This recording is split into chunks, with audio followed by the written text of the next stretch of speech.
The doctor smiled and closed the file. The surgery was successful. Now we need to start chemotherapy as soon as possible to make sure no tumor cells are left behind. I took a deep breath. One tough part was over. Now, all I had to do was get the medication and start the chemotherapy sessions. I thought to myself, the hardest part of this whole journey was already behind us. I grabbed the prescription from the doctor's desk and walked out of the room. My mum was still in the ward, resting on her bed. I looked at her tired face. It seemed like she was breathing a little easier. In my mind, I pictured her healthy and strong, like the old days when she'd make soup for me and water the flowers in the yard. The first pharmacy I went to, I handed over the prescription.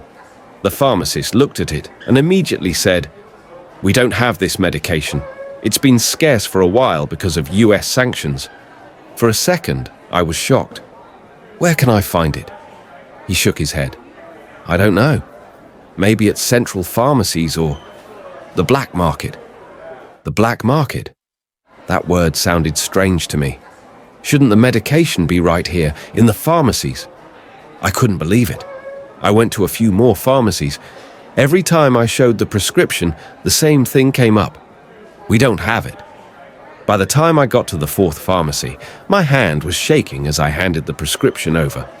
It felt like every time I heard no, something inside me was breaking down. The young pharmacist behind the counter looked at the prescription and sighed. "This medication either needs to be imported from abroad or you'll have to get it from the black market. If you need it urgently, you'll have to find a middleman." I got back in the car and stared out at the crowded streets. The sound of horns and people rushing by filled my ears, but my mind was elsewhere. I couldn't believe it. How had we gotten through surgery so easily? And now we were stuck trying to find a few boxes of medicine. I came home that night. My mom had been discharged from the hospital and was sitting on the couch. She smiled and asked, "What did the doctor say?" "Did you get the medication?" I didn't want to make her more worried. I said, "It'll take a little while, but I'll find it." And I quickly left the room so she wouldn't see the tears in my eyes. The next morning, one of my friends gave me the number of a drug dealer. I called and we set up a meeting. The same small package of medicine I couldn't find at the pharmacies was now in the hands of a man who, with no emotion, quoted a crazy price for it. "If you don't buy it, someone else will take it right now." I reached into my pocket, but I knew that all the money I had wasn't even enough for one package. I begged him, "This is for my mom. I can't come up with that much money." But he shrugged and said, "That's not my problem." That night, under the dim light in the kitchen, I checked my bank account. All the savings we had were spent on the surgery. I grabbed my phone and sent messages to a few friends, to anyone I thought might be able to help. A few days later, I managed to get just one package of the medication. When my mum saw it, she smiled and said, "I knew you could do it, my son." But she didn't know that this was just one package, and chemotherapy would require months' worth of medication. Now, as I think about it, I'm not sure what bothers me more, the tumour that was in my mum's body, or the political games between countries that make human lives feel so worthless. Every day, I think about how many others are stuck in situations like ours, and every day I brace myself for this ongoing battle. It was 6:30 when I woke up. I always tell myself I'll wake up earlier tomorrow, but I've gotten into the habit of leaving everything until the last minute. The kids were still asleep. I quickly got up, woke them up, got their clothes ready, and took a quick shower. The kids had to be at school before 7 and I didn't have much time. I rushed out of the house. The traffic was still bad, the streets crowded. My hand was on the wheel and I kept checking the time. The kids from the back seat asked, "Mum, are we going to be late?" I could only reply, "I'll try to drive faster." I managed to get to the school just a few minutes before 7. I quickly helped them out of the car and rushed them inside. When I got back to the car, I felt like sometimes all I needed was one deep breath to pull myself together. But I didn't have much time. I had to head to work. By 7:30, I was at the office. I stood outside for a moment, noticing that all my co-workers were already there. I rushed in and my manager gave me a sharp look and said, "Late again?" I apologised. "Sorry, the traffic was bad." He shot back, "Traffic? How many times has this happened?" I didn't have anything to say back. I just went to my desk, and after 2 hours, I went back to ask for time off for the afternoon. With a serious look, he said, "This can't keep happening. You're taking time off every single day." I told him, "I'm not taking time off for fun. My dad has radiation treatment and I have to take him every day. He needs 30 sessions in a row. My siblings don't care enough to take him, so it's on me." He paused for a moment, then said, "Fine. But every time you take time off, it'll be deducted from your pay." I ignored his words and looked down.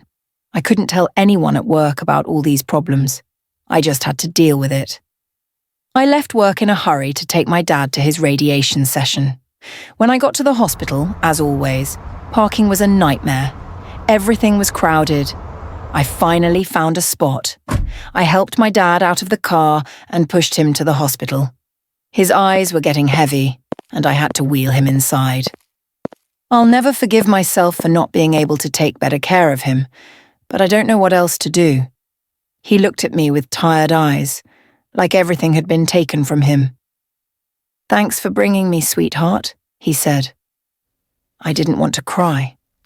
I wanted to be strong, but the tears kept falling. How could anyone bear this? Everything had become so hard. The radiation session took a while. After that, I had to go back to work. When I finally got back, I hit traffic again and was late. It feels like nothing is going right these days. Every time I think things will get better, another problem pops up. That night, when the kids were asleep and everything had calmed down, I collapsed onto the couch. Sometimes I just want to escape for a moment, but how? I have to keep going. The kids need me, my dad needs me. I have to carry this weight, even when I'm exhausted, even when I don't have time to find myself again. I woke up to my mom's soft morning around 6 a.m. I always tell myself I'll wake up earlier the next day, but I still end up rushing everything at the last minute. I got out of bed and went to her room. She was barely awake, her eyes squinting as she whispered, "I don't want breakfast." I have no appetite. I tried convincing her to eat. "Mom, you need to eat something. You barely ate anything yesterday." But she wasn't having it. Eventually, I managed to get a few bites of bread and cheese into her mouth. It was hard for her to chew, and I could hear her labored breathing. Every movement seemed like a struggle. Once breakfast was over, I noticed the bed was wet. As always, she couldn't control her bladder anymore. I paused for a second, put my hand to my face, and let out a deep sigh. "Sorry, I can't do anything anymore," she murmured as I helped her get changed. "It's okay, Mom, don't worry about it," I reassured her, but it didn't make it easier. I helped her into the bathroom, got her showered, and cleaned up the mess. It felt like it took forever, but I knew no one else could do it. This was my responsibility. After that, I quickly got ready. I had to go to my own doctor's appointment. A few days ago, I'd noticed some spots on my skin, and today I'd get the results of my tests. I sat Mom down on her bed, gave her some water and fruit, and called my sister. "Can you come stay with Mom for a couple of hours? I have to go to the doctor." She hesitated as always. "I've got so much to do today, Layla, I can't." After several calls, my brother finally agreed to come over. At the doctor's office, I sat in the waiting room, heart pounding. The doctor looked over my file and said, "The signs are concerning. We need to run a few more tests." I could feel my heart drop. "Do you think it could be cancer?" I asked. The doctor just looked at me and said, "It's too early to say for sure, but we need to act fast." I left the clinic feeling heavy. I didn't want to think about it. I just needed to get home. When I got back, my brother was already leaving. I didn't say anything about the doctor's visit. I didn't want to worry anyone. By late afternoon, the physical therapist arrived. Mom was lying on her bed as usual. I smiled at her and said, "Mom, the physical therapist is here. Just try to move a little, okay?" But she didn't want to cooperate. The therapist tried to help her move her arms and legs, but Mom screamed, "I can't. Stop it. I can't do this." I tried to calm her down. "Mom, just a few minutes. If you don't do this, your muscles will get weaker and you could end up with bed sores." But she kept crying, "I can't. I can't go on. Stop torturing me." The physical therapist looked at me with a serious expression. "If she stays like this, she'll lose all mobility. We can't just leave her be. She needs this therapy." I felt torn between my mom and my responsibilities. After a while, we decided to end the session. Later that evening, I called my siblings again, begging them to stay with Mom for the night. "Please, tonight's the night the groom's family is coming over to our house. I need to be there." After some back and forth, my sister finally agreed to stay with Mom. When I got home, the guests had arrived. I greeted them with a smile, but inside, I just felt exhausted. Everyone was commenting on how happy I looked, how everything seemed perfect.